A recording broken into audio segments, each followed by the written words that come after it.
Welcome to the my YouTube channel.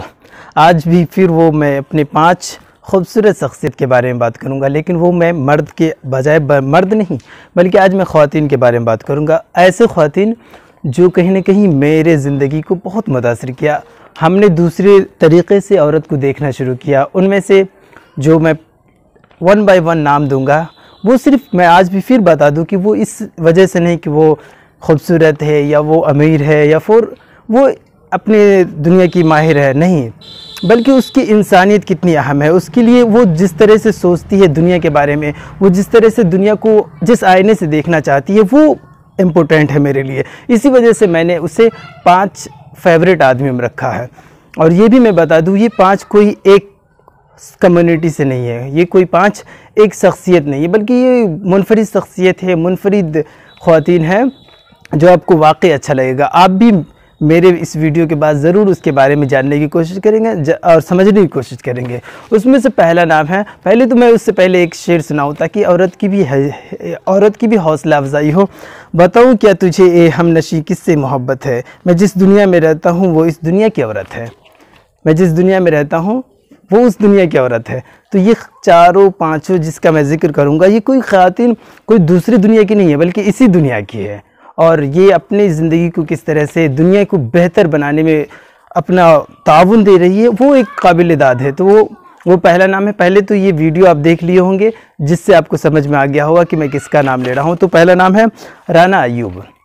Rana अय्यूब वो शख्सियत है जिसके बारे में मैं इसलिए नहीं कह रहा हूँ कि वो किसी तारुफ़ के मोहताज है या फिर वो उसको किसी की तारुफ़ की ज़रूरत है, बल्कि मैं इसलिए कह रहा हूँ कि हम जैसे नौजवान, जो हम जैसे आप जैसे लोग हैं, वो उनको जाने, उनके बारे में जाने। वो जिस तरह से 2002 के दंगे जो गुजरात में हुए, उन्होंने जो कारनामा अंजाम दिया और उन्होंने जिस तरह से उनकी किताब लॉन्च की, जैसे गुजरात फाइल, वो पढ़ सकते हैं आप। जिस तरह से उन्होंने अपने आप को बदल दिया, अपनी शख्सियत को बदल दिया, अपनी आइडेंटिटी को छुपा दिया और पूरी तौर से एक दूसरी दुनिया में जाकर अर्ज्योतिका के नाम से किरदार पले की। और वो गुजरात दंगे की एक जो मुजरिम को जिस तरह से सामने लाकर पेश किया, वो काबिल तहसीन है। उसके अलावा भी देखे होंगे कि हिंदुस्तान की जो अक्सरियत तबका है उसको किस तरह से ट्रीट करती है, किस तरह से गालियाँ देती है, किस तरह से यानी बुरा भला कहता है।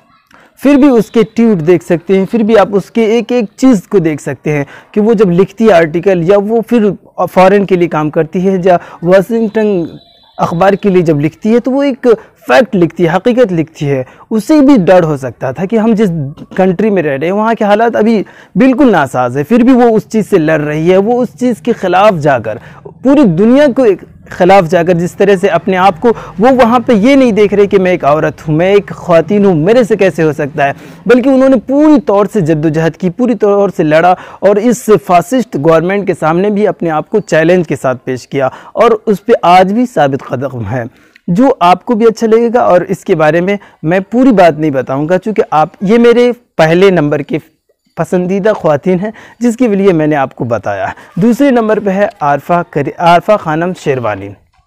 ये भी किसी मोहताज की, ये बल्कि इतनी मशहूर है, जानते होंगे, जो इन दिनों ये द वायर में काम करती हैं। द वायर एक डिजिटल प्लेटफॉर्म है जहाँ पे अब देखो पेगासस का जो मसला पैदा हुआ, तो इन्हीं द वायर की ही एडिटर ने इसको खोज किया था, जो पत्रकारों के साथ जिस तरह से उसके मोबाइल को हैक किए जा रहे थे, यहाँ के पॉलिटिशियन के बारे में जिस तरह से हैक किए जा रहे थे गवर्नमेंट के ज़रिए, तो इन्होंने ही, इसी ग्रुप ने ही उसमें ये काम करती है, चीफ एंड एडिटर भी है।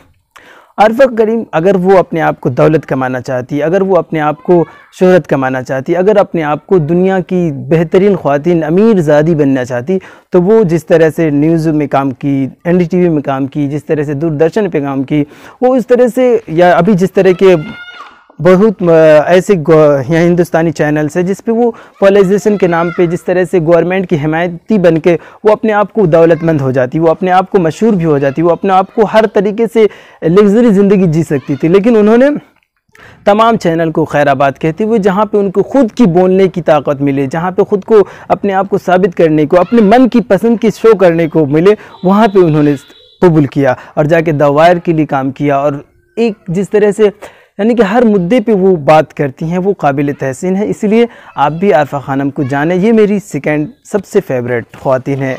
उसके बाद तीसरे नंबर पर है दीपिका पादुकोण। ये फिल्म इंडस्ट्री से आती है। और जानते हैं कि दीपिका पादुकोण वो है जो जेएनयू में जिस वक्त बहुत ज़्यादा हंगामा चल रही थी, उस वक्त उनकी एक फ़िल्म आई थी छपाक।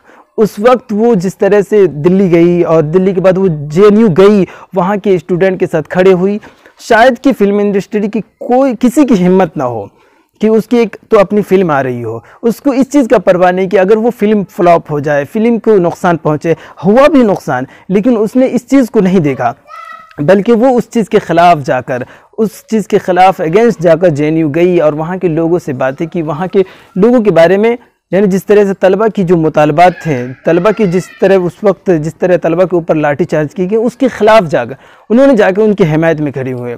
ये भी एक काबिल दाद है, काबिल तहसीन है। तो तीसरे नंबर की, चौथे नंबर पे मैं जिसका नाम लेने जा रहा हूँ ये है निदा यासिर। पाकिस्तान में भी जिस तरह से ख़वातीन के लिए बहुत सारे मसाइल हैं, उस पर जो ये निदा यासिर मॉर्निंग पाकिस्तान शोज़ करती हैं, लेकिन उसके बावजूद भी वो जिस तरह से अपनी सोच की, चूँकि एक टाइम ऐसा आया था पाकिस्तान के अंदर कि वहाँ ज़्यादातर शोज़ चलते थे, तो वो शादी ब्याह या फिर हर वो कल्चर तहजीब या फिर अपने आप को साबित करने के लिए, अपने आप को पेश करने के लिए वहाँ की जिस तरह से लोग ख़वातीन आगे बढ़ी, उसमें से सब वन बाय वन किसी से मुतासिर होकर, किसी प्रॉब्लम्स को झेलकर वो साइड लाइन होते चली गई। लेकिन ये निदा यासिर वो ख़वातीन बनी जो आज तक द मॉर्निंग शो ARY पे चलाती आ रही है और आज भी चला रही है।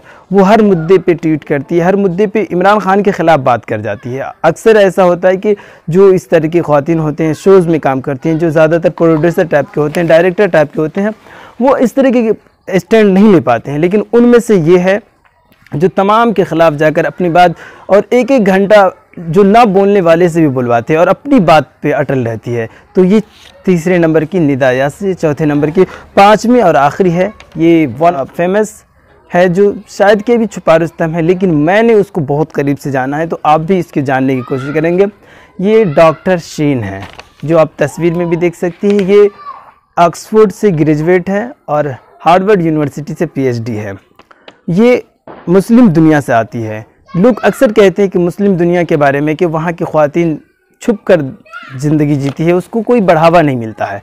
तो उसकी एक मिसाल ये है कि ये मिडल ईस्ट से आती है, वाली कंट्री से। अक्सर दुनिया का परसेप्शन एक मिडल ईस्ट के बारे में है, जो अरबिक ज़बान बोलने वाले के ये इसमें है कि वो लोग अपनी ख़वातीन को पढ़ाते नहीं। उसकी मिसालें ये शीन है, जिसके बारे में हम बता रहे हैं आगे, कि जिस तरह से ये अपने आप वुमेन एम्पावरमेंट के लिए बातें करती हैं, जिस तरह से वो अपने आप को प्रेजेंट की दुनिया के सामने में, वो एक मिसाल है। जिस तरह से अली अब्दाल के साथ वो रहती है, अली अब्दाल के साथ कॉमन चीज़ों पे वो बातें करती हैं, ये भी एक बहुत बड़ी बात है कि ये एक तो अरबिक बोलने वाली हो, अरबिक दुनिया से आती हो और इस तरह से अपने आप को प्रेजेंट करती हो।